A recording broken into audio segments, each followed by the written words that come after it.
ఏది అయినా ఆచి చికెన్ మసాలా. కాకినాడ జిల్లా తునిలో వంగవీటి రాధ ఆసక్తికర వ్యాఖ్యలు చేశారు. పరోక్షంగా కాపులంతా వైసీపీ నేతలకు అండగా ఉండాలని పిలుపునిచ్చారు. తుని మండలం డి పోలవరంలో వంగవీటి మోహనరంగ విగ్రహాన్ని ఆయన ఆవిష్కరించారు. మీ ఆశీర్వచనం ఎల్లప్పుడూ దడిశెట్టి రాజా, జక్కంపూడి గణేష్లకు ఉండాలని ప్రజలను రాధ కోరారు.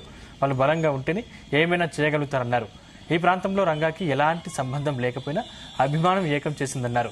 కార్యక్రమాన్ని ఏర్పాటు చేసిన యువతకు రాధా ధన్యవాదాలు తెలిపారు.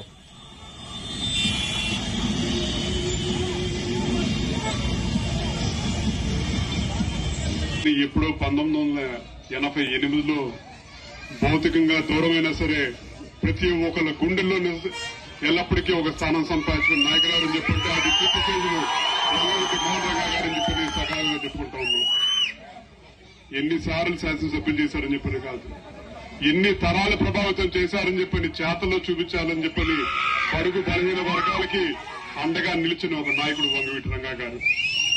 3.5 సంవత్సరాల పాటే శాసనసభ్యుల కింద చేశారు. కానీ 3.5 దశాబ్దాల తర్వాత కూడా ఇవాళ దారి పొడుగున కుర్రవాళ్ళు ప్రతి ఒక్కళ్ళు వాళ్ళు ఎవరు కనీసం పుట్టలు కూడా పుట్టలేదు. పుట్టకపోయినా సరే మీ గుండెల్లో రూపం ఎలాగుంటుందని చెప్పంటే అది మా గ్రామంలో పోలవరంలో రంగా గారి విగ్రహం ఏర్పాటు చేయాలని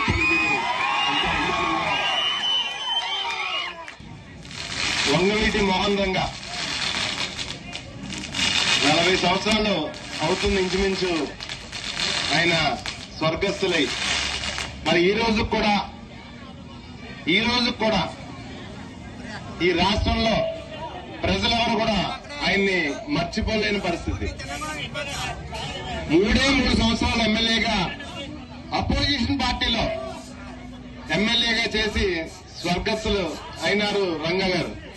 మరి పేద ప్రజల కోసం, బడుగు బలహీన వర్గాల కోసం ఆయన పోరాటం అంతా, లైఫ్ లో ఆయన పోరాటం అంతా కూడా పేద ప్రజల కోసం, బడుగు బలహీన వర్గాల కోసం ఆయన పోరాటం అంతా. అన్యాయానికి గురైన బాధితుల తరపున ఆయన పోరాటం. మరి అలాంటి నాయకుడు 3 సంవత్సరాలు ఎమ్మెల్యేగా అపోజిషన్ లో చేస్తేనే ప్రజలు అంత గుండెల్లో పెట్టుకున్నారు. మరి మనందరి దురదృష్టం ఆయన 40 సంవత్సరాలు చేస్తే ఈ రాష్ట్రంలో ప్రజలు ఎంత అభిమానించేవారో మీరు కొద్దిగా